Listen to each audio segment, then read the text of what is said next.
So welcome to our October edition of our Kentucky K-12 monthly webcast for our Chief Information Officers in districts and EdTech leaders in districts. We also have invited our Chief Academic Officers in districts to join us by the KD Media Portal, and have invited our KETS partners, our vendor partners and our state agency partners to join us, also our educational co-ops to join us by our KD Media Portal, and our Office of Education Technology staff and KD staff by our Microsoft Teams, as well as the CIOs by Microsoft Teams. So thanks for joining us today to focus in on a very important topic to Kentucky. I believe it was in the March or April timeframe, shared the results with you about the increased severity of chronic absenteeism pre and post pandemic. And just for those that haven't seen these charts, I sent these charts with the invite, but there's a certain part of the group that haven't seen them. And I'll just give you a couple highlights before we go into it. Is the amount of chronic absent students that we had, and those are the ones that are absent 10% or more of the available teaching minutes of the school year, increased from 17% were chronically absent before the pandemic to 30% that are absent. And we've also had this explosion of the districts that are now 25% or higher in chronic absenteeism. And the charts that I was sent displayed that. The other part that's very concerning about chronic absenteeism is most folks think about that at maybe the high school level. And having difficulty with that. But what the pandemic data shows that there has been, for first grade, a 101% increase in chronic absenteeism, second grade, 97% increase, third grade, 93%, in fourth grade, 88% increase, and fifth grade, 91% increase. Those are astounding numbers for younger grades. And obviously, those aren't necessarily students making the decision not to go. That is, parents are part of that, that we have to address, of make sure their children are coming to school. And the other chart that I sent you is just the number of high or extremely high chronic absenteeism as you take a look at the number of schools in Kentucky. Before the pandemic, a student would had a 5%. 5% of Kentucky schools had those that would have met the high or extremely high. Now 75% of Kentucky schools are in that category, and that's just not a problem in Kentucky. It's a problem across the nation. And obviously, anyone that's taught anything, either a parent, with teaching any kind of basic skill to your children, or a coach, or a teacher of any aspect, understands the major problem with learning loss that you have with someone missing that much of instruction, whether it's 10% more or 25% or more, and the challenge of catching them up in a meaningful way while you're also trying to stay on the course with the remaining students that are not chronically absent. And from a financial point of view, it has a major impact because everyone knows the funding formula for schools is based upon attendance. And if you have a very high percentage of students that are chronically absent, that means you have a significant reduction in your funds. So all of those, I would say in that priority order, with the learning loss and catch up and seek, is something that is why it's a high priority. And when I take a look at it, is we all have a role in trying to help out with the reduction of that. And education technology may play a smaller role than other parts, but I do think it takes a team effort to address this across the board. And I know when KDE, the agency, 2 days ago, we were working on our new strategic plan. Typically, when you get a new commissioner, there is a relook at the strategic plan that you have for the organization. But also districts have strategic plans as well. And not always do strategic plans of KD agency crosswalk exactly to what the districts have as their top goals and strategies. But in the case of student absenteeism, and I would say teacher shortage, it does. There is definitely a crosswalk of those two topics.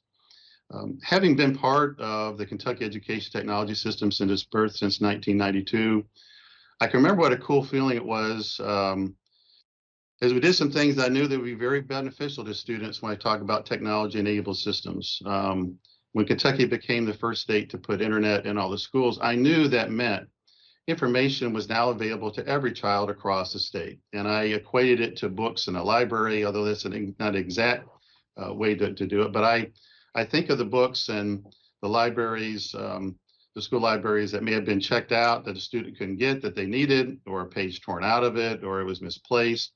And really what the internet did is it allowed every student to get access to that type of information, along with a large variety of education technology tools. And it was really nice to provide equity of access and opportunity for all students across our state. And I would say Kentucky, if we're not the best in the nation to do that, we're definitely one of the top 2 or 3 best in the nation in doing that. So very proud of the role that technology has played to help out create a more informative and engaging learning experience for students, because it can enhance. And I give personal examples all the time of the technology tools that help me learn academic subjects versus just reading them or seeing them and simulate. It definitely helped me throughout my high school and college and even beyond that time. So it definitely plays a very important role in student learning.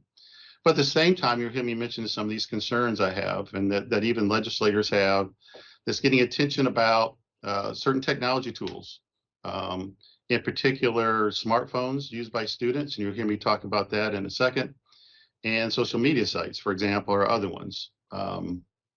So I see the great plus side that technology can add to the students' learning experience, but also there's a balance that you're seeing, and I will call it when you're working on some of these technology tools, it's particularly smartphones by students and social media.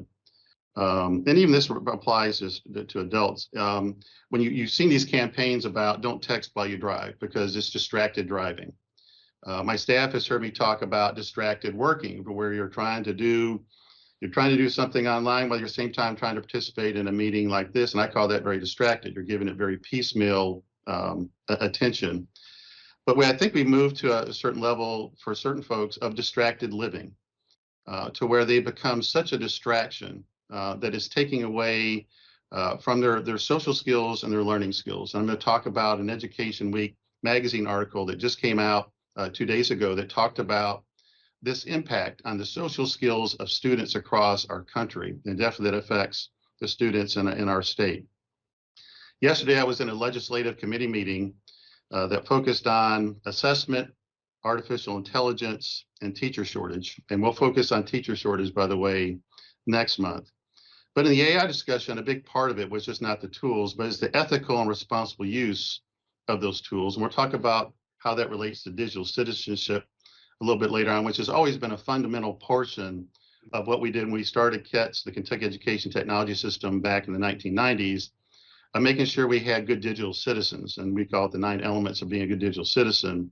And that's been going on for quite some time. We have some tools to enhance that. But a good article came out in Education Week magazine. I want to circle back to the downsides of technology and something you're seeing our legislators start to take action on. But also you're seeing states take action on it. There are 2 lawsuits against 2 social media companies. Kentucky's one of the states that's part of those lawsuits against the social media companies. And it's around the negative impact that social media has had on getting youth addicted to their platforms and very distracted. And distracted to the point that it's just not impacted their learning skills, but it's impacted their social skills in a big way. So the title of the article in Education Week magazine, which is a good one for those that get it, is called "Our Kids Are Getting Worse at Making Eye Contact, and Here's Why That's Happening. Educators express the serious concern and decline of this social skill." And there was a teacher that's talked about in this article that, that was a school administrator, that was welcoming each individual student as they walked by. And what they found is 80% of the students said or mumbled something back, but only 40% of them gave eye contact as they were looking up. And you're seeing this talked about the deterioration of students' ability and their social skills. Now, I do think that plays into why are students not coming to school as often, because obviously school is a very social environment. And so if interacting with folks and making eye contact folks is now difficult for students, I can see the difficulty of them coming to school.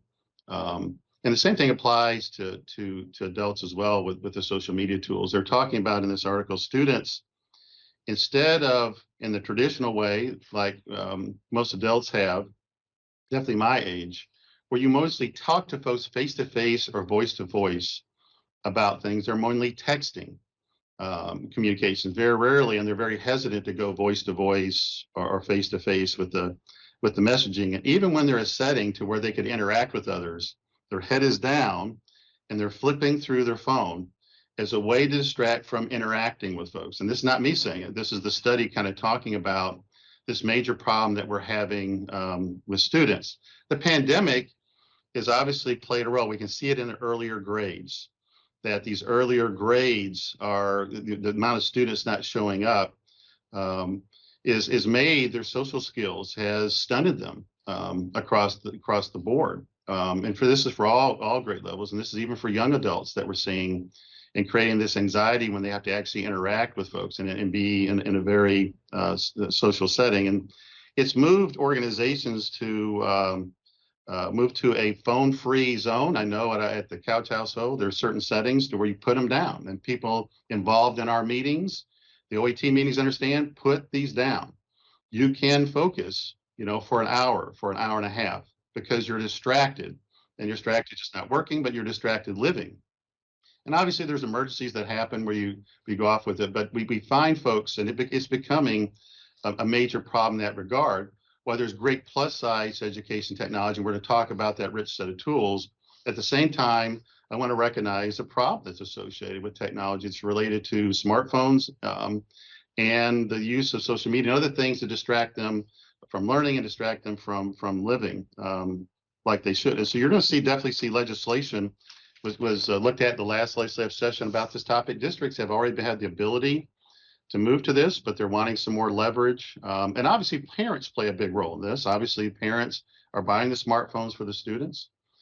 They play a role. They're not absolved of this. They play a role in making sure that there's also social interactions that their children have those kind of skill sets at their home and even beyond their home. So I'm not going to absolve them of that responsibility either. The thing that we're finding with chronic absenteeism is simple things. And we're going to talk about some of those simple things today. But they find, did someone notice I was even missing today? Did someone ask about me? And we're going to share one of the tools that helps districts identify students that are high risk of dropping out and high risk of being chronically absent. But the first step is identifying those that are at high risk and have a pattern of it. So someone can ask, hey, we missed you today. And those type of things can also happen with their fellow students, saying, we're such and such today, we missed you. And also, you missed out something pretty cool today that happened within our environment. So there's the make sure it's an engaging, informative, and relevant and educational experience. And so we're going to share the content and that helps make that, hopefully, plays a role in that. The other one I would say is the connectedness to the school. It plays another important role. Anything that you can do to get the student connected to the school is a good thing. You'll think of sports teams and clubs. Even in the initial times where we had the High School Athletic Association with esports and e-games, is what I found is, while that wasn't a traditional sport that I was familiar with, the students that played those for the very first time cared more about attending, cared more about their classes than any other time. And there's another reason we find out with STLP, our Student Technology Leadership Program. We have close to 60,000 students that are part of that. And the thing that will always stay with me is we have, a competition regionally and statewide. And after one of our state championships, there's a girl that came up on the stage and she was crying. I'm saying, oh no, somebody was supposed to get an award and they didn't get an award. And what she was crying about, and these are strong tears, that this was whatever was going on in her life. This gave her structure and a connectedness. and something that she loved to be part of. Now, as I explained to her, she can be part of it as a mentor later on, but don't underestimate all these different aspects. And STLP was one of the ones that I think plays an important role of connectedness. So let's circle back, and we're going to talk with our presenters. And I want to thank everyone for joining us today. And obviously, I'll be looking at the comments as we kind of go along, because we're all in this, as they say, together to try to find out a solution to this, to make it a more engaging experience for students, but also to want to have parents to more often bring their students to school. So the first one is we call it our Kentucky K-12 early warning tool for districts. And Lisa Keeter, I know we're doing that through Infinite Campus. So Lisa, are you ready to talk about that? Yeah, David, this is Dee Dee Walinda. While Lisa's pulling up the screen share, I want to just mention that, we've had early warning system for quite a while, and that tool does provide us a lot of different factors that go into potentially a student, not graduating from school, and those indicators start in the elementary school level. So that early warning system provides a lot of that. What you may not be as aware of is the fact that we have these new dashboards that allow school level staff to be able to see data, and you can customize these dashboards to show you specifically some early warning or, and some chronic absenteeism. So I'm going to turn this over to Lisa, because she's got her screen showing right now. Hi. Just very quickly, this is the early warning screen that David's talking about. It breaks down a school. It can break down the whole district into tiers of risk. The top graph is nice to see how it breaks down for this school. But if I scroll down, this is a scrambled site. None of these names are real. None of these students are real. Start seeing kids, and I've got a color code to indicate risk level. And since we're going to focus on attendance, I see a student here that's got a 69 score. These scores run from 50 to 150 so that they don't get confused with percentage. But like Dee said, the main thing we want to focus on is these insights visualization. So this is an absenteeism tier for the same school, Polk High School. These insights views are one school at a time. I can't see the whole district. It is a school level tool. And when I look at this at first, I'm like, this school has like close to 700 students, and there's only a couple of hundred kids represented on this graph. The reason that is, this little filter right here, this funnel, if I check it, it shows my early warning attendance score is filtered. It automatically pops up that everybody that's 100 or lower on the score are the only ones shown. If you want to see everybody, it's as simple as saying select all, apply. Now I've got the majority of my students. This is a federal calculation of chronic absenteeism. It requires the students be enrolled for 10 days before they can be included in the calculation. And it is based on instructional time. And it's half day or more. If you miss 50% of the instructional time of the day, then you will be counted as absent for the day in this federal calculation. The Kentucky calculation is different, and we're working with campus to see if we can get the Kentucky calculation to show in our views, but this still gives you an idea. The students here, which is the majority of our students, fortunately, are absent less than 5% of the time, but we're going all the way up to students that are over 30% on this side of the graph. This is broken down by grade level. I can click any of these bars and drill down to a list of students, see more details. I didn't double click it, and it shows me their absenteeism percentage, the number of days. You will see it's all whole days because that's the federal calculation, and how many days they've been scheduled into school. You can change these. There's a lot of customizations you can do, but we wanted to give you a very quick overview. There are other absenteeism views. What I have done is I have set up my Insights dashboard with 4 views that are related to attendance. I'm the principal at this high school. There are other views. All of this is focused on attendance right now, but this is the same kind of graph we just saw a minute ago of the absenteeism tiers for the whole school.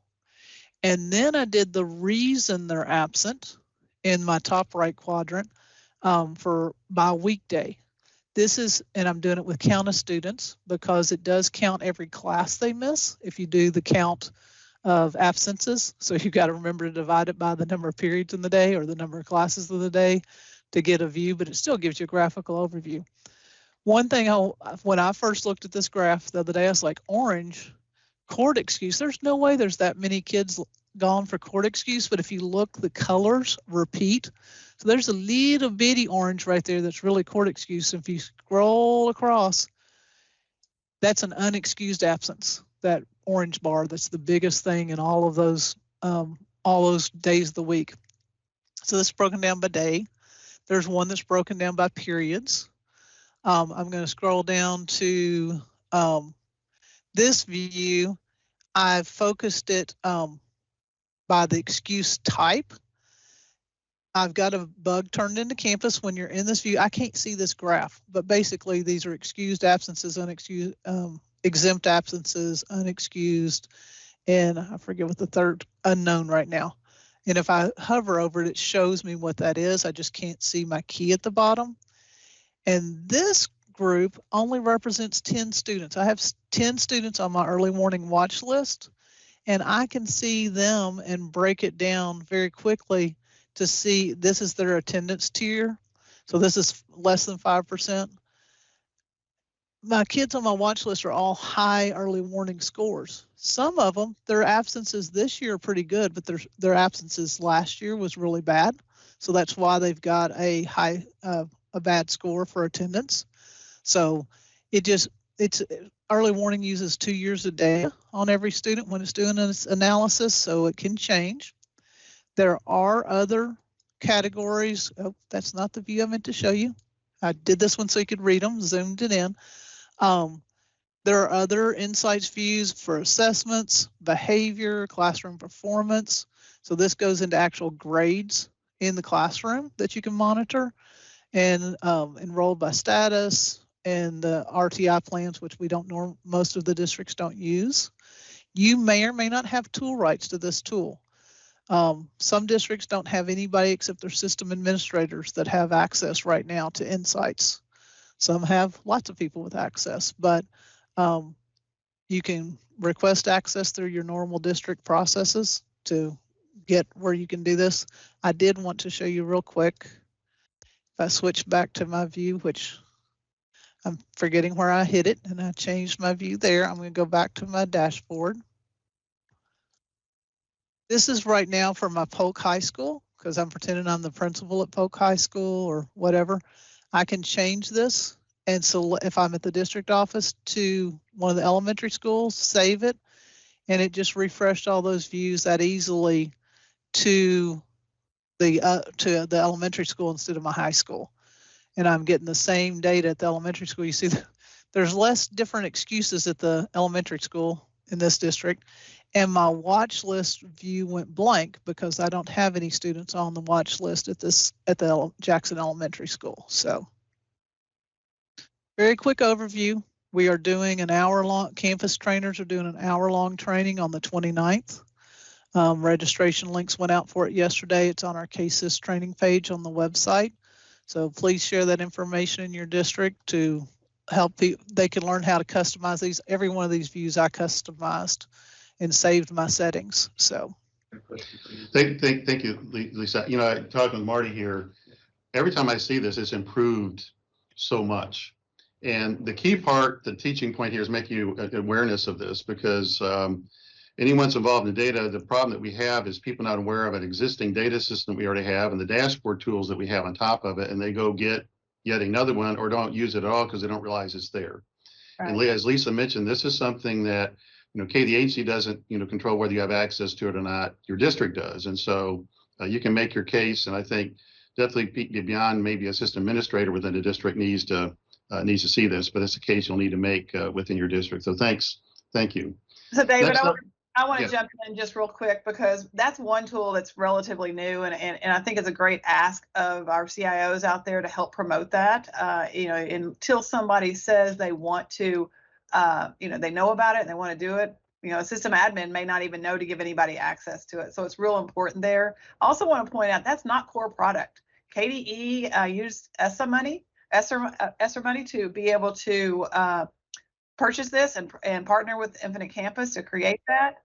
Districts are getting this free because of that collaboration that we did. And this is something that has an ongoing, it's not going to go away. It was part of our original agreement. The districts will continue to have access to this insights, but not every state has access to that without being, purchased as a premium product. The other thing I wanted just to remind folks that we still have the Tableau environment, and the Tableau environment does provide a tool where districts can kind of look at their data, kind of see that you're able to choose multiple years if you want to compare. And the calculation, like Lisa said, is different. We're using an FTE calculation. So if somebody's tardy every single day, they may be chronic absenteeism, but they may not show up under the federal definition. So there are two FTE views. There is the attendance dashboard, and then there is also the attendance demographics. And you can choose, the more years you add, it kind of makes the data actually kind of sync together, and you lose a few of your views a little bit. But this does provide a little different view of the data, and it's something that's been around for a while. This is the site that we do ask districts to limit to leadership. Once they have access to this, they can drill down and get access to student information. The permissioning within Infinite Campus doesn't carry through to this site like it does with the insights. So just a quick reminder, David, thanks for the minute or two there to remind folks of this other tool too. Thank you, Dee Dee. All wonderful stuff. Next up, we have Kentucky Educational Television. I'm fortunate enough to be part of the board of the Kentucky Educational Television. I've been a teammate of theirs for nearly my entire 30 years of our office, working closely together with theirs. And Tanya Crum is going to go over this with you. I've worked long years with Tanya. She's a great teammate. Her dad, Bob Tarvin, is someone that we worked very closely with when he was with the School Facilities Construction Commission and led that organization as one of our Stillwell Award winners. And so this is the daughter of one of our awesome Stillwell Award winners, and is doing great stuff at Kentucky Educational Television. So thank you, Tanya. Thanks, David. Happy to be here. And KET is a wonderful Stillwell Award winner as well. So we're always proud to have that plaque out and to share that with other people. I'm going to start this little presentation, just show you this video and give you a quick overview. Teachers these days could use a little help. Okay, a lot of help. Tweens searching online for valuable content for lessons. Facilitating projects and monitoring students' growth. Not to mention balancing in-person and remote learning. That's where PBS Learning Media can help. You can easily sort by subject, grade, or even just search for a specific topic. Wow, that's a lot of info on photosynthesis. Also, each collection contains its own resources, including videos, printable handouts, and discussion questions. And there's a section called News Quiz that helps you keep your students up on current events. PBS Learning Media also helps you to connect with remote students by providing shareable links or adding the lesson directly to Google Classroom. And with all of PBS Learning Media's amazing content resources, it makes it easier to do what we really love, teach. So let's teach. Let's teach. Let's teach. Let's teach together.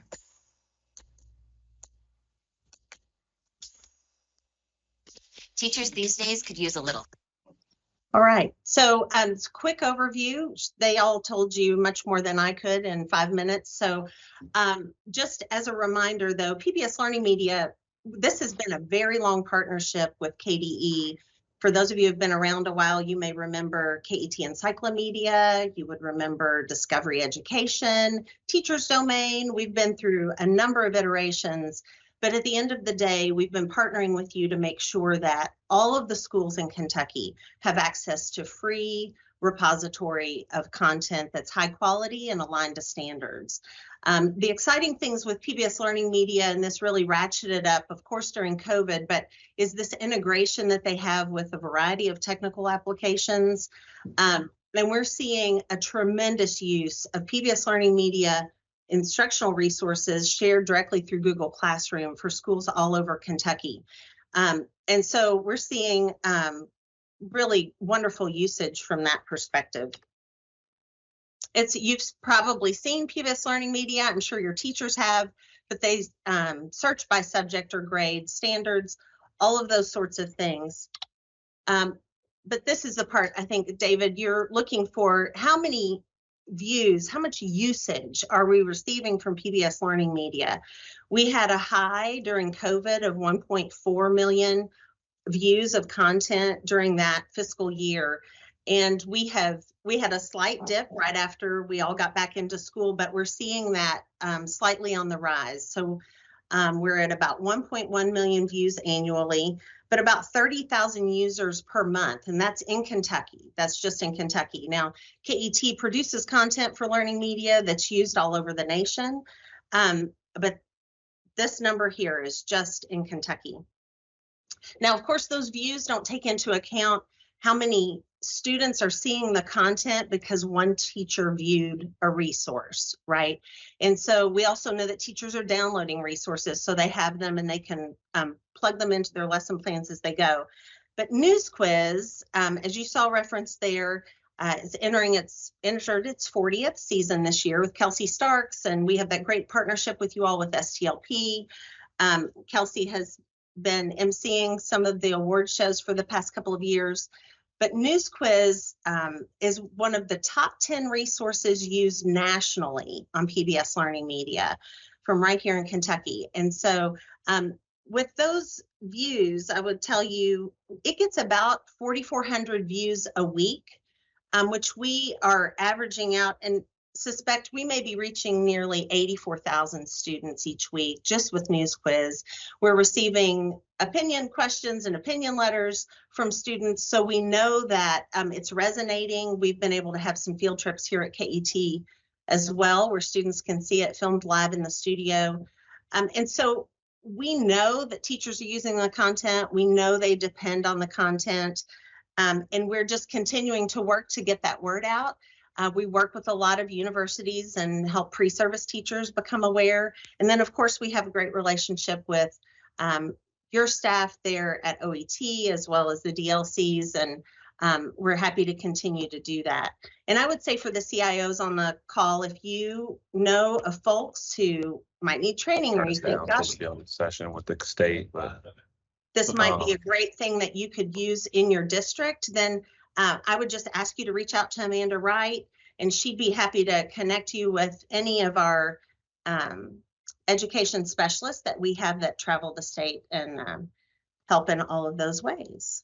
So any questions? Thank you. That's awesome. Good stuff. And I'm privileged I get to meet with you guys every 2 or 3 months and give you all high fives. It's a great partnership. And I would always say this: KET is a lot of fun to work with, and this is an example of the way state agencies should work together, the way KET and KD has done. And we've done it since the birth of KET back in the late 1960s when I was watching that when it was birthed. So it's been fun to be part of that as an adult. Now we're going to another content provider partner of ours, Everify. And I can remember when they launched the tool in Jefferson County many years ago, and when they sent me the stats of Kentucky, I wanted to make sure that was shared with you. And a lot of it that I can recall it being birthed from is when we had the housing market and the mortgage crisis across the country, is an interest on educating students on the basics of finances. So when they became adults, they did not overextend themselves financially. And obviously, you'll see Everify has a focus in on that. And Jess Richard Everify will be, she just posted in our chat a link there. But they do much more than that. There's many other content areas and just people skill kind of thing areas that they hit upon. So Jess, I'll turn it over to you. Thanks for joining us today. Yes, thank you, David. Thanks, y'all. I'm dealing with my duo screens here, so apologies that that I might be going in and out of my PowerPoint presentation, but let me know if there's any issues with seeing my screen. But thank you so much, David, for inviting us on. I'm flying solo today, but I do have a wonderful colleague, Jackie, who works alongside of me with Kentucky districts, and we're a part of our district success team where we support district administrators, district leaders to help align EverFi's resources to your district plans, to any initiatives, and we're really excited to be able to share more about our free platform with you all today. So here at EverFi, we really set out to tackle what we call the missing learning layer of education. We've been around now for, 15, 16 years going on, and we provide schools, educators, and students with resources around what you'll see here on the screen, some of these big topic areas. We are completely free of cost thanks to our partner and sponsorship funding. So you may hear or see of some of our partners, such as the Truth Initiative, some banks and financial institutions, Mass Mutual Foundation, Truist, as well as organizations like the NFL and the NHL, who have been sponsors of the programs for years. So here what you'll notice is just a broad spectrum of some of the topics and really just data points and data sets that we seek out to tackle when we create our digital resources. So you'll notice here topics such as financial literacy, student loan debt, mental health awareness, topics like STEM career exploration, digital wellness and safety, graduation rates, social emotional skills, drug, vaping, alcohol prevention, the list goes on. And so that's exactly what EverFi provides. So we are a web-based platform. You'll see here there's a little demo here of just some of the lessons and kind of how it works. Teachers or educators assign the resources to students, and students then access from their devices. There are obviously digital online lessons, but we have also incorporated over the years some offline lessons that are more teacher or educator driven.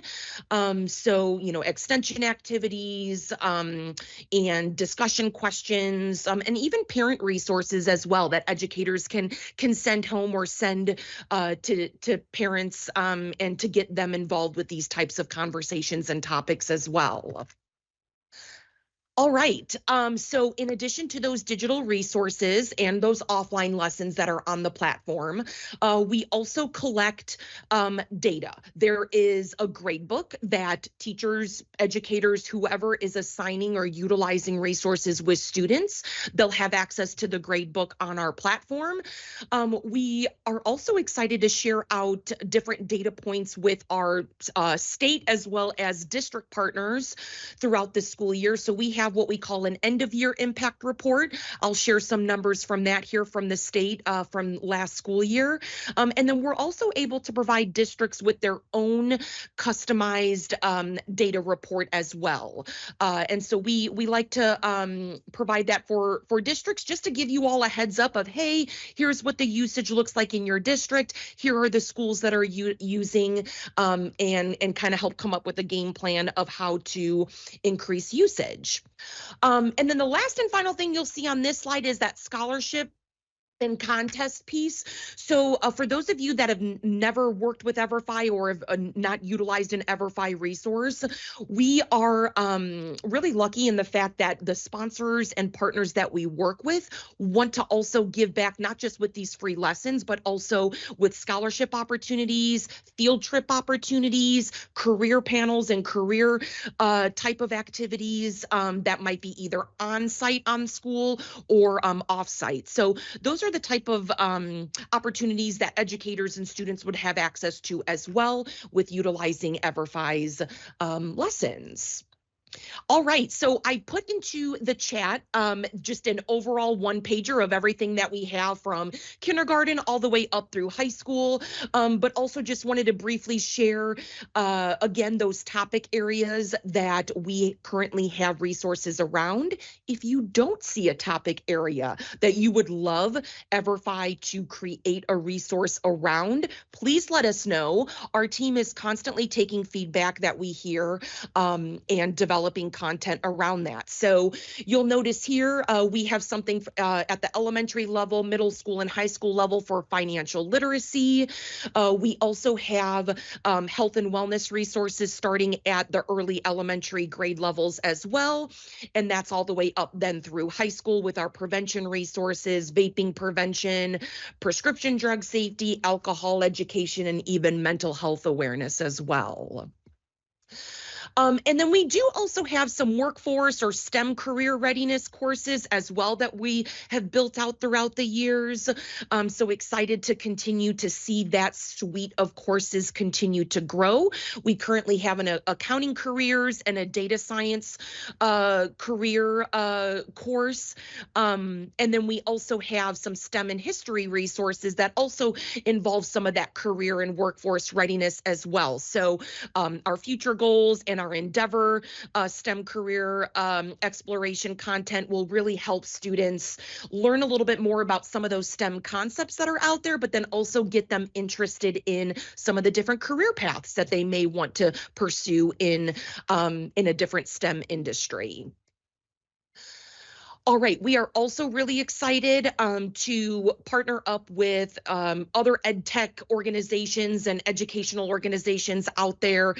So you can see here just a small but mighty list of some of those different organizations that we partner with to make sure that Everfi is embedded within some of these organizational skills and vice versa. So there's different webinars that we do with these folks monthly, standards alignments that we've created over the years, whether it's AVID or whether it's through FCCLA. So just excited to continue those wonderful partnerships. So Jess, I think this may be because you have to. This is like the 1 minute warning. So go ahead and get the next one. Yep. I think we want to see how it's used here in Kentucky. Yeah. Yep, for sure. So yeah, last but not least, here's just some numbers of how Everfi has been utilized in Kentucky and what the numbers have looked like. This is from last school year. So again, this will get generated again at the end of this school year. So we have over 90,000 student enrollments with 55,000 unique active students. And then just a breakdown so you can really truly see what are the most popular resources getting utilized. Financial literacy, followed by the character ed and health and wellness are our most widely used. And then also we are also able to create these data reports for districts as well. So if you're interested to see this breakdown, we also have a breakdown by state, or excuse me, course usage by state, and then also learning gains as well. So for example, you'll see there that prescription drug safety, you'll see those learning gains from the pre to post assessment that for students that have taken that in the state. And with that being said, I will just say we are more than happy to connect, to pull reports and share with you all what the data looks like in your districts. I did leave a QR code there on the screen, but I will also copy and paste that into the chat here in just a moment when I'm done sharing my screen. And that will give you a link to sign up for a meeting with Everfi to discuss any questions or to discuss your district's data. So other than that, David, thank you so much. And if there's any questions, feel free to drop those in the chat. Yeah. And for those that like they're watching, that can't see the chat, they're watching other platforms, we take all the content that comes in here, we put them in our summary after the meeting. So for example, when I sent out the invite for this, is you got a summary of last meeting along with some links that came in, and we'll make sure the chief academic officers get those as well. So appreciate it, Jess. Appreciate the Everfi team. Next up, we have Laura Raganos talking about digital learning coaches. This goes back to the beginning of the Kentucky Education Technology System, where we saw it was important just not putting the technology out there, but having a teammate that focused on and making sure it's used and maximized in the instructional process. In the early days, We call those the technology resource teachers. They're now called the digital learning coaches, and we have an awesome champion that leads that across the state and districts with their digital learning coaches, and that is Laura. So Laura, I'll let you take it away. Good morning. Thank you very much, and thanks for the opportunity to get to share for just a second. As David mentioned, I'm Laura Raganos, the state lead for digital learning coaches. And while there are a plethora of tasks that DLCs fulfill, one area that they can positively impact is chronic absenteeism. So first, teacher engagement and learner engagement are reciprocal. When a teacher engagement goes up, the student engagement goes up as well. And with so much demand placed on teachers, they need a DLC to help maintain that self-efficacy. And teachers with high levels of self-efficacy use more innovative teaching methods, which leads to better student engagement. And with chronic absenteeism, being able to provide a personalized and differentiated learning environment is vital. Our digital learning coaches support teachers by staying up to date on emerging technological trends, addressing student privacy concerns, mastering new technology programs. They bridge the divide between the crucial areas by serving as a liaison between our educators, our curriculum departments, and the IT departments. Our digital learning coaches help teachers incorporate technology into their instructional design strategies and maximize the effective use and investment of technology. And just as a side note, I noticed that on Tanya's slide that she had a quote from one of our digital learning coaches, Chris Tyson, in Christian County. And they, just like Chris, the other DLCs assist educators in ensuring that the technology that they use is engaging and preparing the students for the future. And just want to mention that every time I say engagement, I also want to reiterate the fact that when our students are engaged, they have a higher desire to be at school, eliminating that chronic absenteeism. And so some of the resources that our DLCs use, but are definitely not limited to, are some of those that we're discussing today, like the PBS Learning Media and EverFi, all the things that KET does. Infinite Campus's early warning. Many DLCs utilize the data to help drive personalized blended learning, and many of them also serve as the district's IC lead. They use a lot of project-based learning and a multitude of blended learning strategies. Our DLCs have worked extensively with systems developed by national leaders like Catlin Tucker, Marcia Kish, and Scott McLeod. The DLCs have also been huge champions of our Kentucky academic standards for technology, which are aligned to our deeper learning strategies and the portraits of a learner in our school districts. And then one concept of the Kentucky Academic Standards for Technology is digital citizenship, which I know we're going to talk a little bit more about it here in just a second.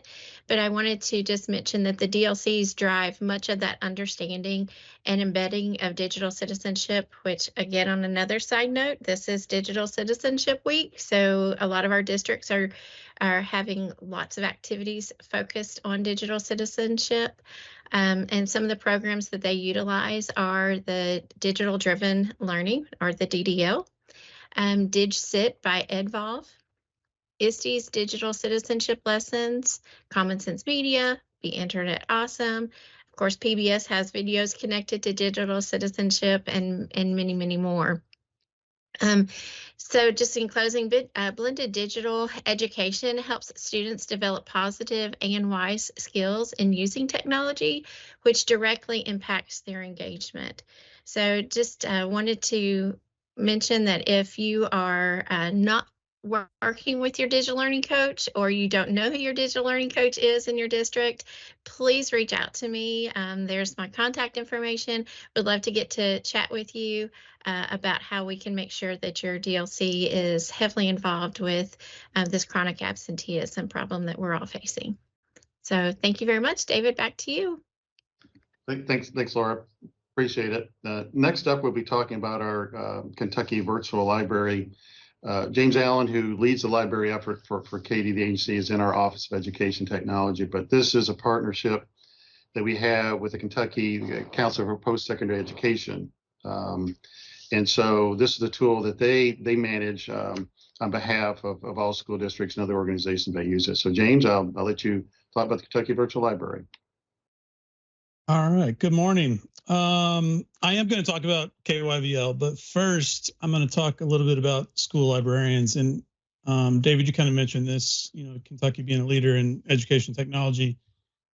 We are also a leader in school librarianship. I don't think necessarily everyone knows that unless you've been tied into that. So just kind of big overview. We have a little bit over 1,000 school librarians in Kentucky. It's part of our digital readiness survey that district technology leaders fill out. This I'm a little more proud of because I look at those numbers towards the end of this list. I don't always love rankings, but James, your mic may be going a little bit in and out, so I don't know if you need to get closer to it. Can you hear me now? Sorry. Somebody's just kind of going in and out. Maybe just for me. Can others is it happening? Okay. Can you hear me now? I can, but it kind of goes in and out there. Okay. Sorry about that. Anyway, Kentucky, we have about 650 students per librarian. Like that's a really good number. We're in the top 10. I don't know the exact number, but like just compared to California, I mean, I can't imagine being in a place where there's 10,000 students per librarian. That would be just not good. I'm really glad that Kentucky is a leader in this space. So I wanted to focus a few things on that I thought, school librarians kind of can affect this absenteeism thing or kind of help with it. And you mentioned some of these already. Relationships are really important, and school librarians are in this kind of cool place where they work with every student in the building, they work with every teacher in the building. And the coolest cases, like my last position in Eminence, it's K-12, so like I see kids, grow from the youngest ages to when they graduate. So you can kind of make connections that aren't really possible with other content areas. For a lot of our students, school libraries are the place where they can go that they feel safe, they feel seen, they feel connected. There's not a lot of pressure, either academic or social. So that's, for some students, that's a real important thing. Just in terms of access, I know all of the libraries I worked in, we were open before and after school. So that gave some opportunities for some students that might, have struggled otherwise. And then I always tried to do, and I know a lot of school librarians in Kentucky do, we make these engaging experiences that are unique that students wouldn't experience otherwise. So I think about Minecraft a lot. Like a lot of kids play Minecraft at home. I know that game, they play it. What's unique at school though is having, your friends sit across from your desk and you're both working on this same project in Minecraft. Like that's an entirely different experience than just playing the game on your own at home. So that's just one example, but there's some others I have listed there. Then there's the technology side. So librarians help, with access. This was a big deal in the pandemic, but having, constant access to ebooks or audiobooks and resources that, are needed in your classes. There's also inquiry support and research support. And a lot of times in schools, it's not every school is different. Every school librarian is different. Some are a little more tied in with the actual technology work than others, but a lot of times the librarians like that first line of support for when students and teachers have technology needs. Then there's a lot of schools that have maker spaces that are really good with tying in digital literacy with, high-tech tools like laser cutters and 3D printers and vinyl cutters and all the things. Then digital media creation, which ties a ton into STLP, where kids are creating all kinds of content, regardless of the content area that they're working in. And then that kind of ties into our library media standards, which there's a ton of crossover with our technology standards. A lot of these words you will see in graduate profiles and learner profiles, portraits of a graduate, just really important things. And one of the important tools we use to get to these standards is KYVL. I remember the days when it was just kind of included for everyone. That kind of went away in that last kind of downturn in 2008. And like you said, David, it's a program of CPEs. I think some people think that it's a KDE thing. It's not. It's its own system program. It serves academic libraries and students, collegiate level, public libraries, even some special hospital libraries. So it's the audience for KYVL is huge. It's basically the whole state. And these are just some of the resources in there. There's magazines and journals that are full text, primary sources. The encyclopedia part, I don't know. In my head, sometimes encyclopedia sounds kind of boring. Shelf, but digital encyclopedias are a little different. This has, multiple text complexity options. There's videos, there's audio clips, kind of like partner to PBS Learning Media a little bit. And then this one is huge. Simultaneous ebooks are super, super expensive. And KYVL is like $1.50, $2 a student. You just simply cannot purchase these kinds of resources for that amount of money. So simultaneous use means it's not like a regular library. You're not checking out a book. Every student could open the exact same book at the same time, which depending on your situation is important. If you're doing book clubs or you want the whole class to open up the same book and something. Then there are career resources. There's practice tests for AP tests, SATs, all those things. It's just a really wide variety of resources. And this screen looks kind of crazy, but it kind of sums these things up. Up at the top are all of the Britannica levels of things you have for an encyclopedia. There's Novelist, which is a teacher librarian resource that helps librarians connect kids with the right books. Those simultaneous use ebooks I have are down there in the bottom. The Tumble Book Library, Team Book Cloud, the EBSCO collection is really good. Those are all ebooks that are just instantly available 24/7. Then there is some really cool news type things. One that's really awesome is opposing viewpoints. Sometimes research is not the point of your lesson. You want students to engage with that data and information. And opposing viewpoints has already curated these collections on a bunch of different timely topics, current events and those kinds of things. So students can jump in and start doing the work and reading and exploring it and talking with their class about it.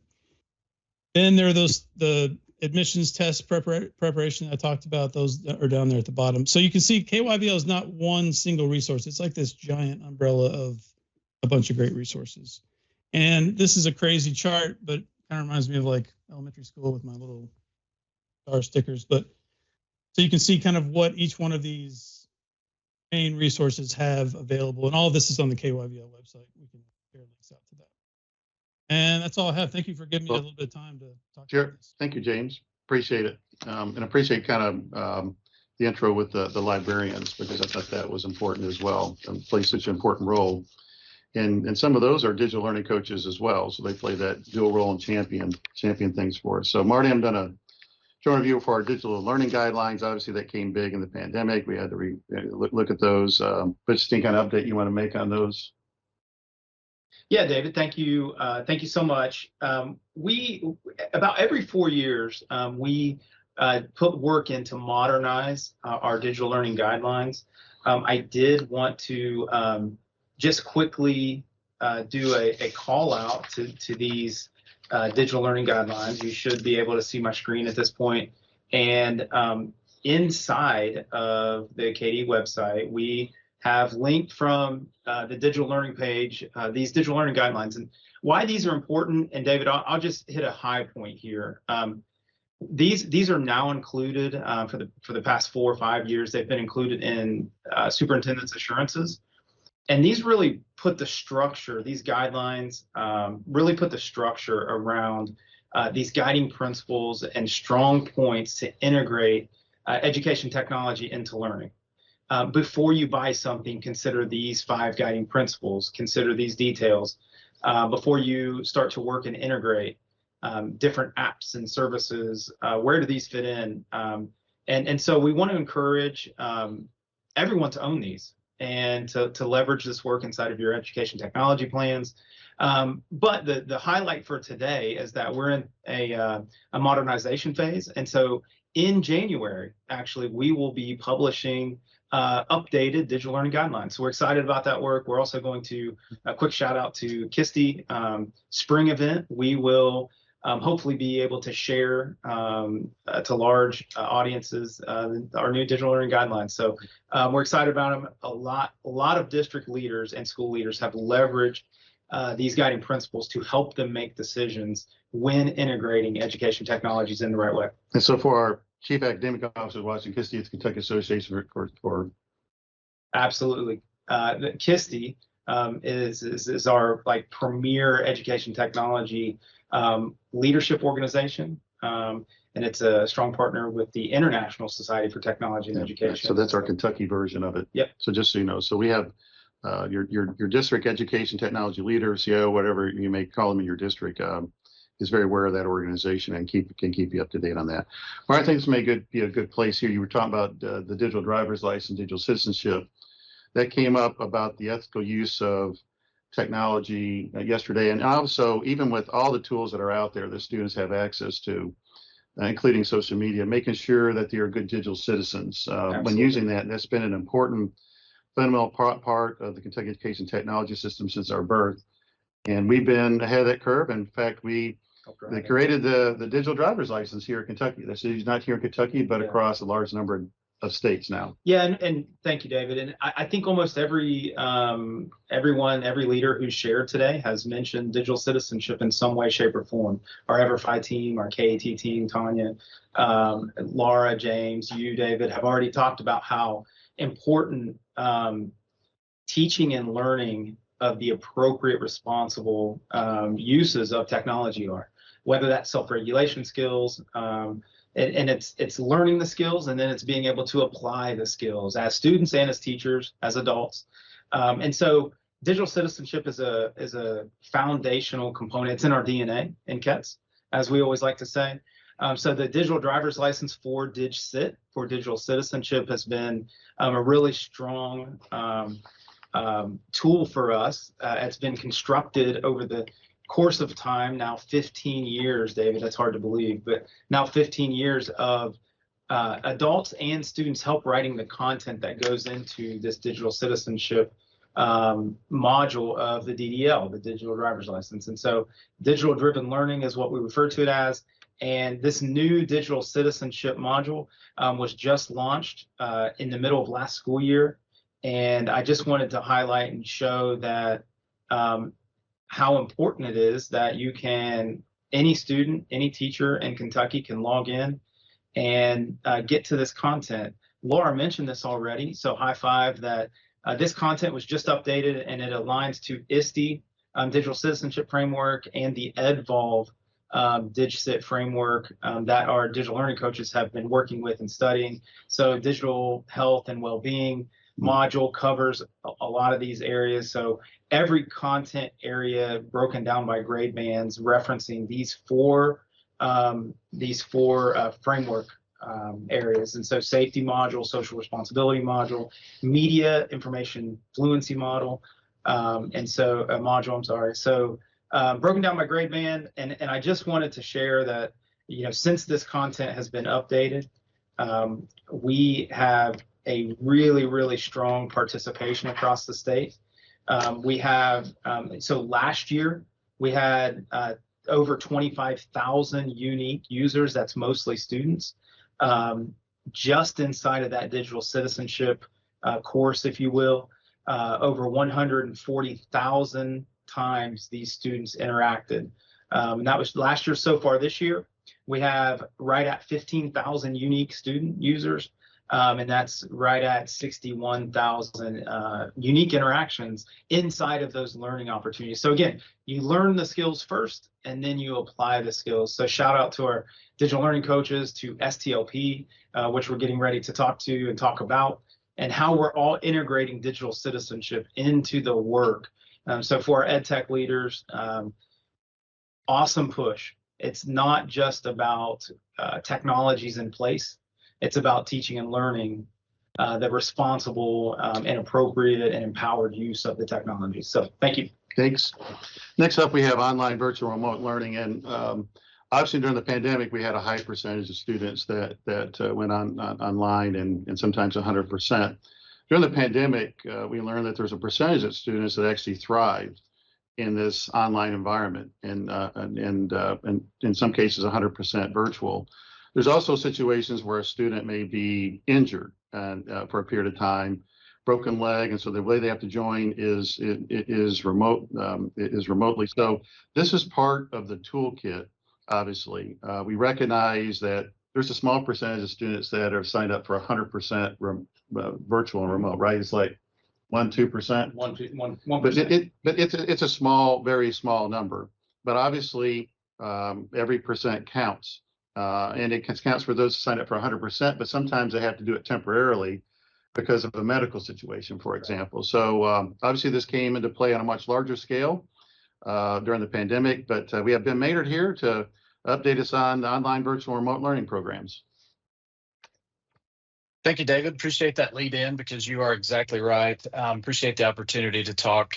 Just kind of share a quick example of how this can play a role in chronic absenteeism. So I do want to say up front that kind of on the whole, online virtual programs should not necessarily be considered an intervention for students, right? But with the design options that's been made available since the pandemic, several districts, and I'm starting to move toward, quite a few districts are finding ways to use it as an opportunity to make additional pathways available for students. And it's helping address chronic absenteeism for, in those situations. So Director of Pupil Personnel, all your districts have one, and it's become a group that I'm becoming very familiar with because of this topic.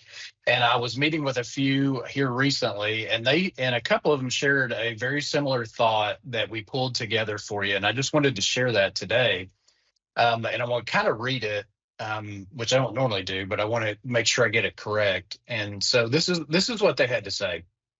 And they said, we found that our virtual program has been beneficial for kids that simply could not get in the door for various reasons with any consistency. So for kids that are chronically absent, be it excused or unexcused, there are real reasons they can't attend.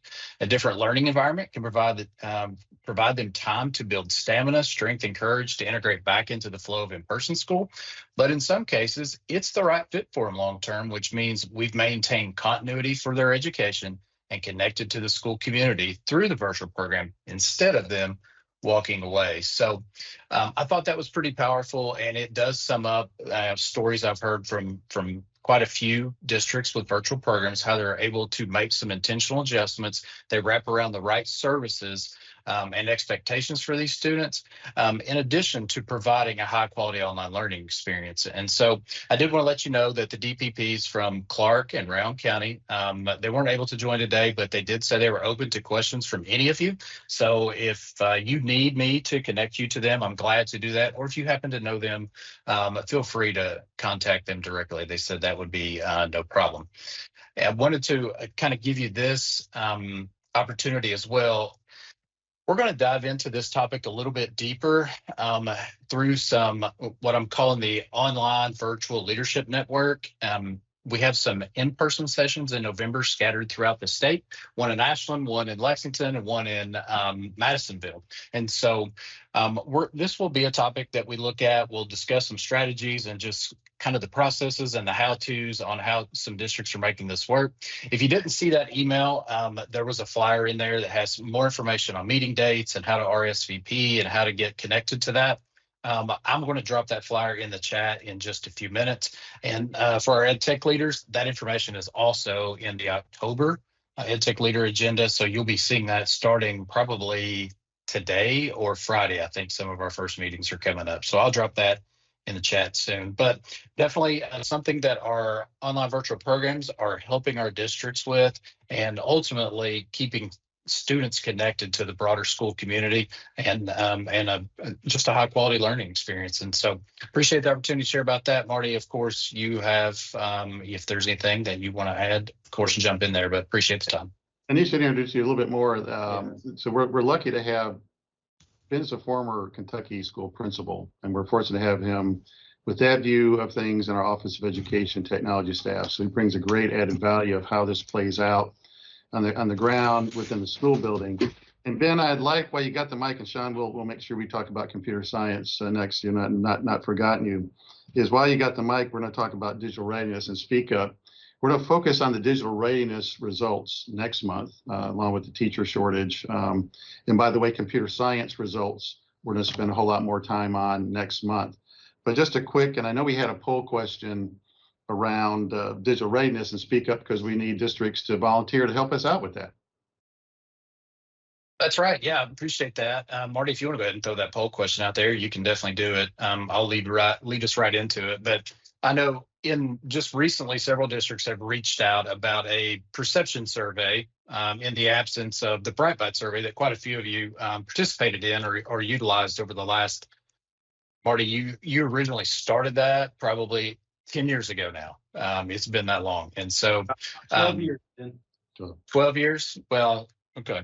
But now you're telling your age, but that's okay. But anyway, but so for those of you that are new or maybe haven't heard of it, basically that survey was a perception survey. It's administered by the districts to students, staff, and sometimes families and community about how digital technologies are impacting teaching and learning. Right. So I know as an EdTech leader, it can serve as valuable data to inform your EdTech plan and other initiatives. But I think in the context of chronic absenteeism, having an idea of how students are using digital tools to engage in learning experiences and collaborate with students and staff can definitely provide some really powerful insights to their overall school experience and how we're meeting their needs and keeping them engaged in school. And so Marty and I have re-engaged with a previous partner in this work in Project Tomorrow and Dr. Julie Evans, and we are creating a Kentucky version of the National Speak Up Survey. Some of you have participated in that recently as last year, so some of you are familiar with that. So we're going to work with them to create a kind of a Kentuckyized or Kentucky version of that. And we'd love to gather up a group of interested districts into a cohort and try to administer the survey at the same time. And that way you can kind of be partners in the work, but it'll also help inform our overall KETS initiatives as well. And you see a lot of that information show up in the infographic that is due to come out in January. So just some quick details. The window for this group of districts to administer this would be November 13th through December 20. You'd receive a new front end dashboard with your results powered by Tableau. Students, staff, family, community, and leadership surveys will all be available to that. At minimum, you would administer the student and staff survey. The rest would be optional for you if you want them. We'll develop some collaborative sessions in early 25 so we can look at like the results together, create some action steps to move forward with. And plus you'll get some extra support from the Speak Up team, which they are a fantastic team and they've added to it. And I'm really going to enjoy working with them. So if you're interested, Marty, I think maybe put the poll question out there. There will be an interest form in the October CIO agenda. So you'll see that coming up over the next 2 weeks. And I'll also kind of drop that in the chat in just a minute, or you can just reach out directly. I'm glad to talk to you about it as soon as you're available. So this will just get you in the loop on more details, even to look at the questions as they're finalized, so you can make a pretty informed decision about joining us in our cohort. So Marty, anything you'd like to add? Yes, sir. Thank you, Ben. And as you see and as you are familiar with Office of Education Technology here at KD and KETS, the Kentucky Education Technology System, you'll note that Ben leads a lot of things for us. And I also wanted to thank Ben for his work and diligence and how wisely he approaches leadership in the program areas that he's touching and leading. So I want to put an exclamation point on what you just said, Ben. You said, so our digital readiness work, we kind of think about it in two main threads. One is the inventory stuff. So we count the technologies, we understand the technologies. That is very, very important in driving a story and telling when, where, why, and how we are implementing technologies in our schools with students and teachers and at the district level. But equally as important is how our students and teachers are getting to use the technology. So that second thread, this is where this comes in. I cannot emphasize enough how powerful it is for you to be able, as a district EdTech leader or a chief academic officer who is spending money on anything behind a screen, anything with a blinky light, anything digital, to be able to tell the full story of how students and teachers are getting to use the stuff. It is very important. We've seen over and over again, those who engage in this work. So this is the commercial. This is the, the public service advisory to volunteer to participate in this cohort. We're looking for 20 to 30 districts, right? And if we can get that cohort together, then we can move this statewide work forward. I'm launching a poll right now. There are 4 ways, as Ben said, there are 4 ways to get into this work, which is respond to this poll right now, get with your KETS engineer who has a link to participate in this work. That is an interest form. Also, reach directly out to Ben. if you can't get those 2 things, then reach directly out to Ben, and he will get you into. And this is going to be a great body of work for hopefully a group of 20 to 30 of our districts who are interested in this. Thank you, David. As the poll's going on, it looks like we've got responses coming in, 10, 13, 15 so far. Please go ahead and respond to that poll. Yep. Next up, we're going to be talking about our computer science and the Office of Education Technology IT Academy. And Sean Jackson, who, as he calls himself, he's a recovering social studies teacher from Mason County, who is just one of our 5-star players here in the Office of Education Technology. I'm the benefactor of computer science in school. I do believe at Johnson Central, we took the very first computer science course in Kentucky in the late 70s. And so I've seen the added benefit that definitely connected me to the school and also greatly influenced what I chose to do in college and obviously focus in on at a career. And it goes back to this connectedness and the IT Academy that Laura Roganis did a good job of helping us birth and start. Sean's taken it to another level, which it doesn't surprise me with that kind of 1-2 punch that is doing that. But these are actually certifications that students can get that are paid for through the Office of Education Technology budget. In our partnership with the Office of Career and Technical Education, very marketable kind of certifications that when they go to the private sector, it does make them very attractive to be hired. So Sean, I'll turn it over to you. Yeah, and thank you, David, for that lead in, because you actually hit a couple of the talking points that I have, how computer science affects and can affect chronic absenteeism. But I wanted to make everybody aware that the National State of Computer Science report, which goes state by state and kind of provides that line of best fit view on how states are doing with this, it is set to release. It's currently embargoed, but set to release October 22nd. I have a few data points, but I want to start in by saying you said so many good things, and so many of the providers have talked about this connectedness. How is everything connected together? And basically, where can students see themselves in your school program? You know, the computer science course that you said that you had at Johnson County inspired you, and that's what we're seeing. And one way to combat the chronic absenteeism is having students impact participation in their school community. Right now, as I just checked last night, according to our most recent digital readiness survey, thank you CIOs for being diligent in getting that returned to us, and for KEs to double check that information. 63% of our school districts provide opportunities for students to assist in technology activities for the district, whether that be a help desk, whether that be pulling and running cables sometimes, that there is some opportunity for them to contribute to that school community.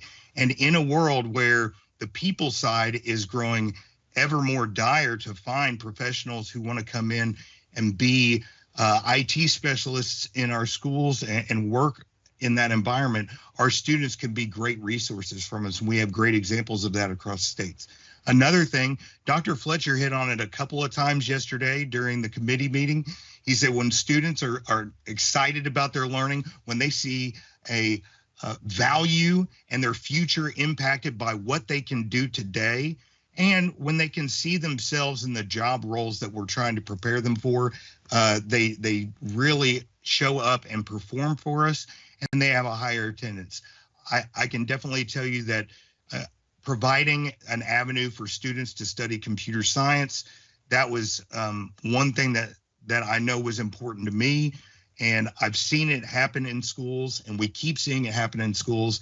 But I'm just going to talk about a few celebrations, and this is that none of this is embargoed. I have validated it, and I've come up with some generalizations.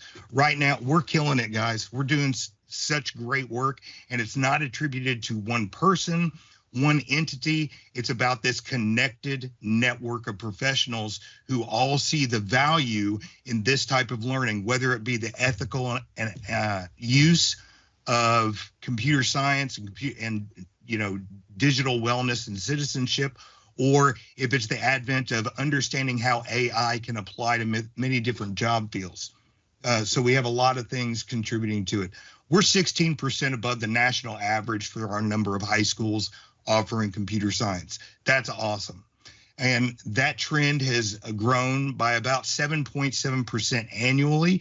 We are a little down from where we were last year, but we are still up over the 5-year term. That's a huge celebration.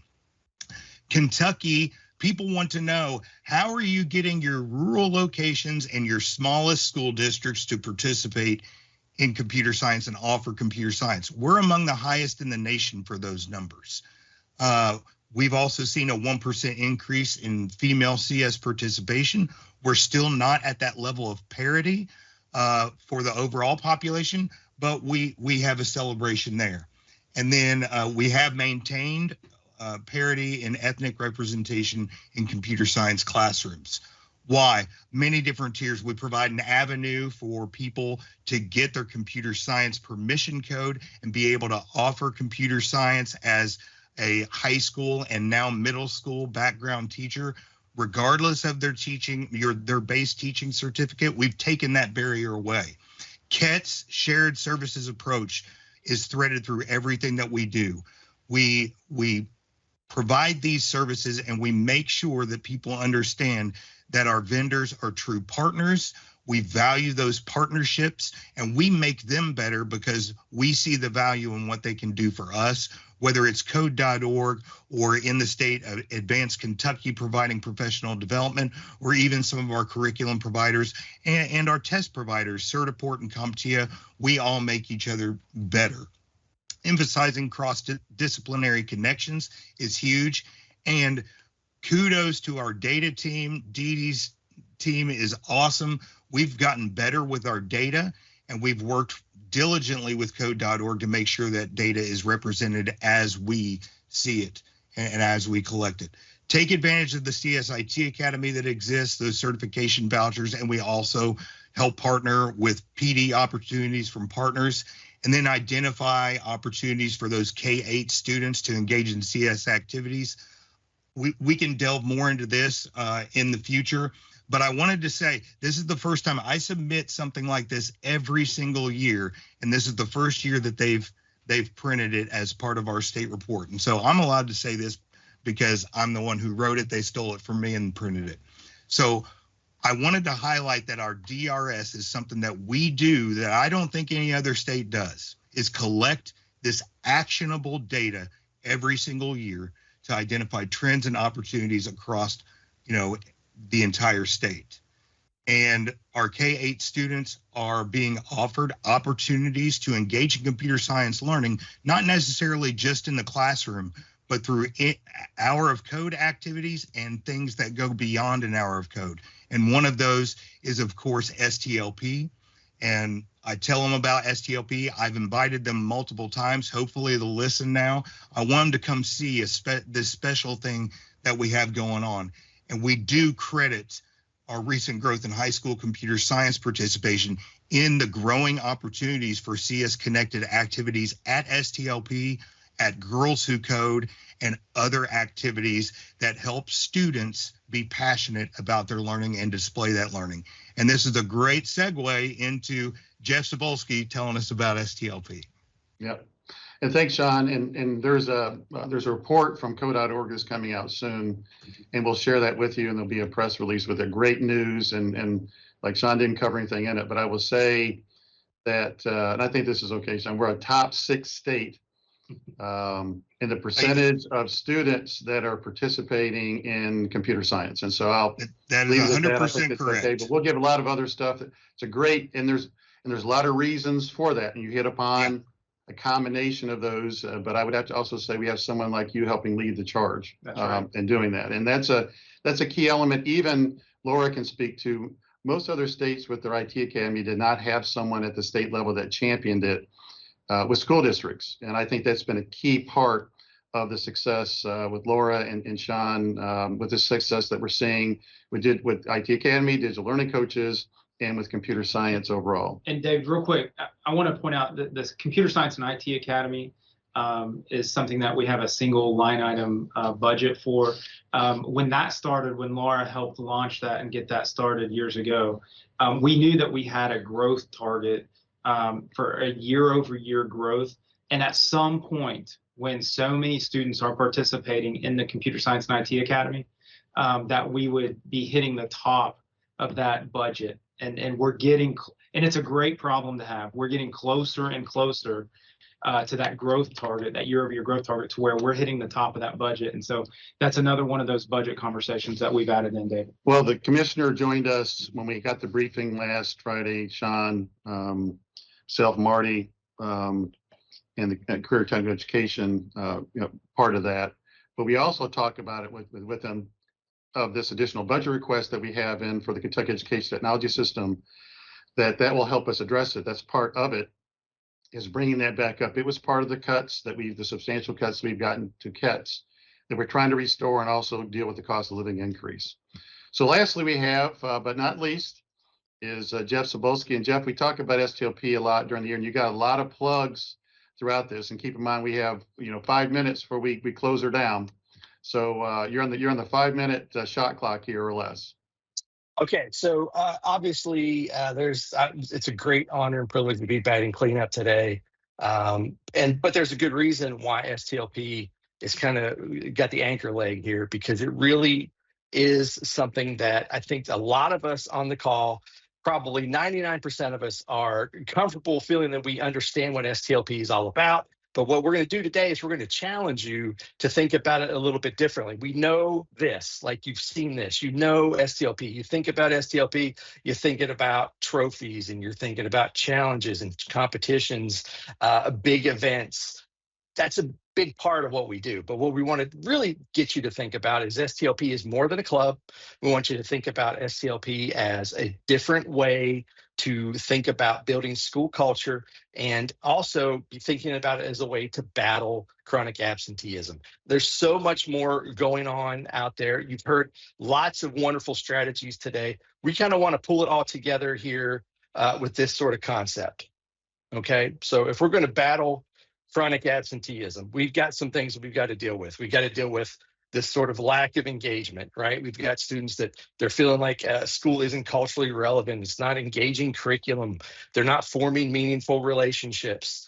We're also dealing with, we've got all sorts of barriers that our students are dealing with.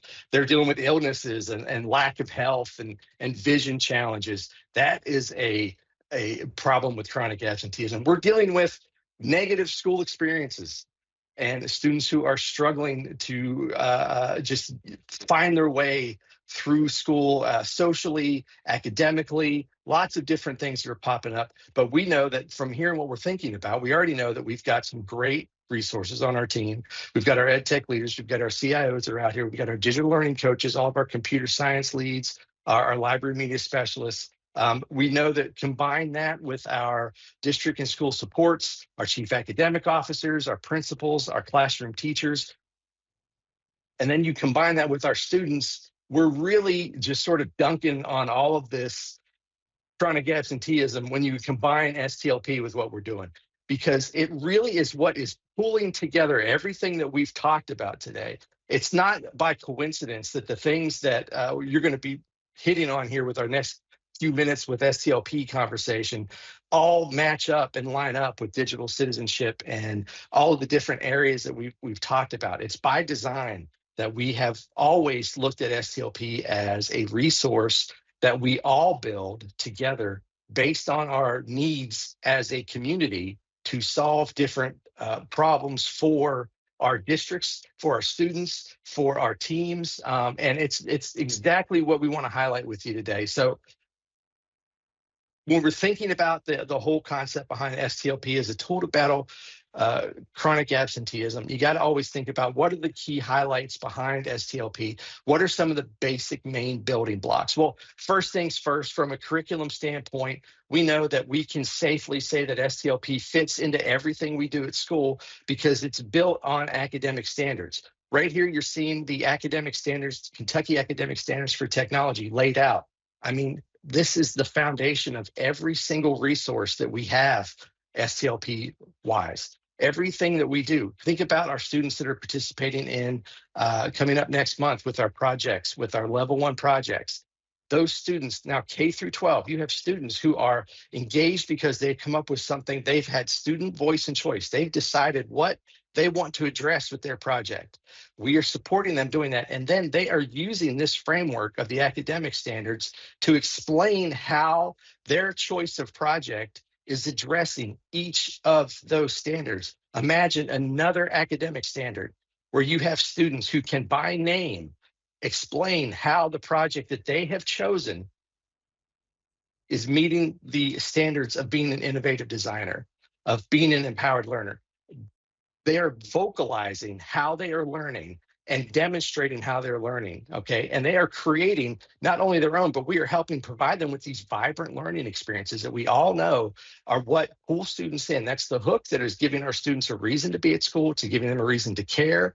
But it's also those, and I put real world in parentheses here, but real world connections. It's not just the real world connections where they're demonstrating skills and they're also connecting with partners. You know, we're thinking about, Sean was just mentioning how we've partnered with so many different folks to help champion computer science in different ways. Those partnerships and those opportunities create these personal connections as well, where even at STLP events, when we think about how students are engaging with each other, but how we're engaging with our partners, we're thinking about how they're connecting with folks at KET, how all the folks that through our STLP experiences are one-on-one connecting with students that we don't know what that connection is going to mean long term, but we do know that every time that we can have a positive adult or peer connection with students, it gives them more of a drive and more of a reason to stay engaged and involved in their own education and the future of education. Now, another big piece of what we always do is we recognize and we celebrate, right? We do know that our big events are a big thing. We love the state championship. We love filling up Rupp Arena, and we love giving 22,000 people a reason to come together to celebrate students learning with technology. It's and yesterday we had a great example of student celebration recognition.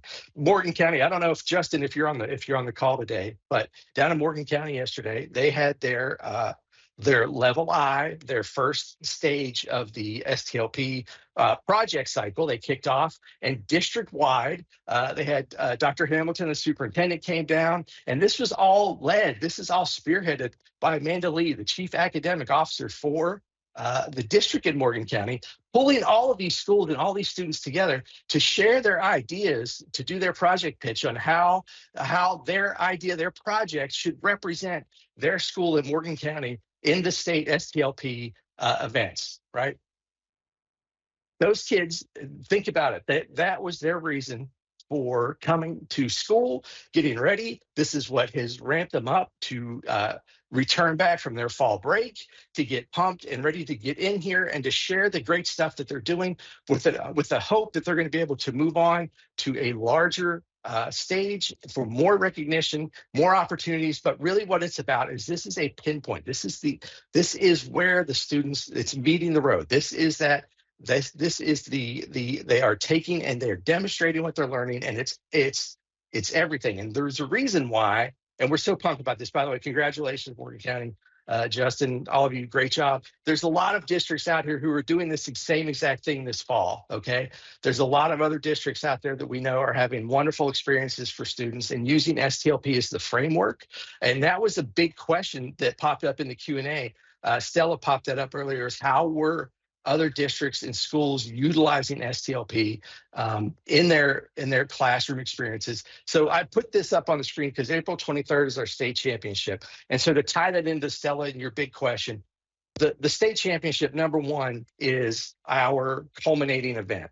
Okay, this is the capstone for the year of students using technology to build, demonstrate what they know, to create, to tie academic standards, not just the Kentucky Academic Standards for Technology, but for computer science standards, library media standards, pull all of that together into one giant celebration.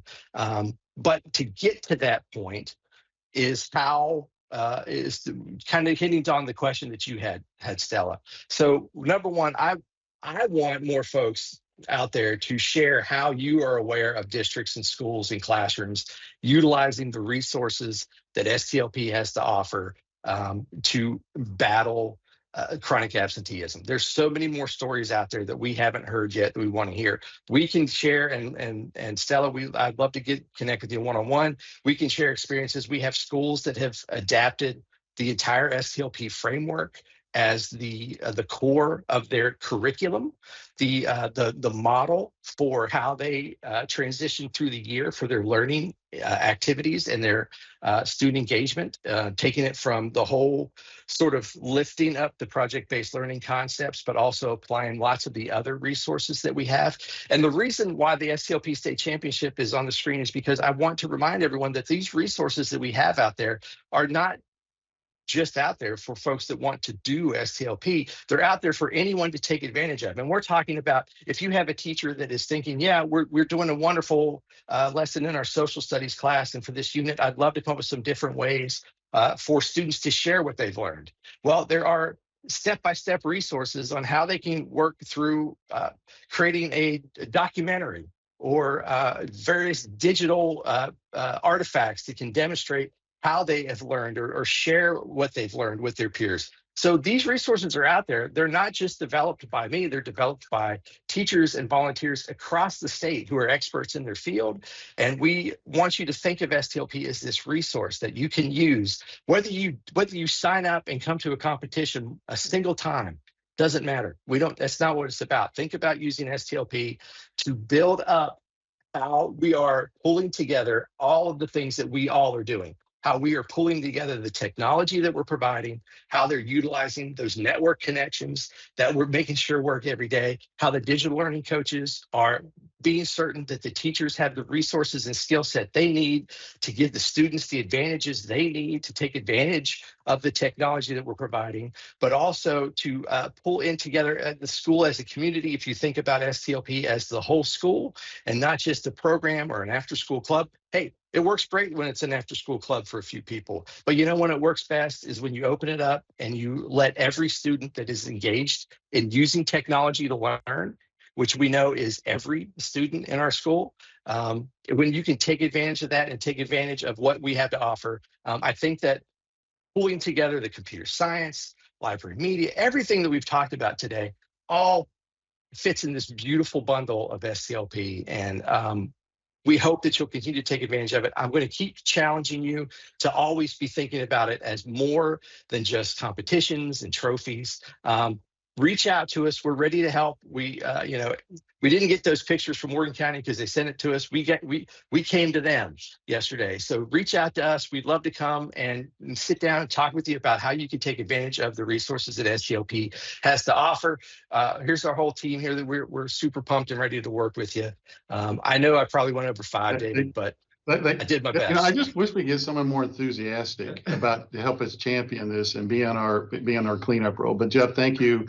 I like how you tied it all together. I want to thank all of our presenters today in our discussion today on this topic. By the way, those that are watching by the KD Media Portal, and specifically our chief academic officers, we record all of these and we make them available after it. So if you want to use as a reference for other parts of your staff or of the folks in the schools, that's going to be available to them to make them aware of this wide variety of education technology tools to do a variety of important things to help us deal with this very important topic of chronic absenteeism.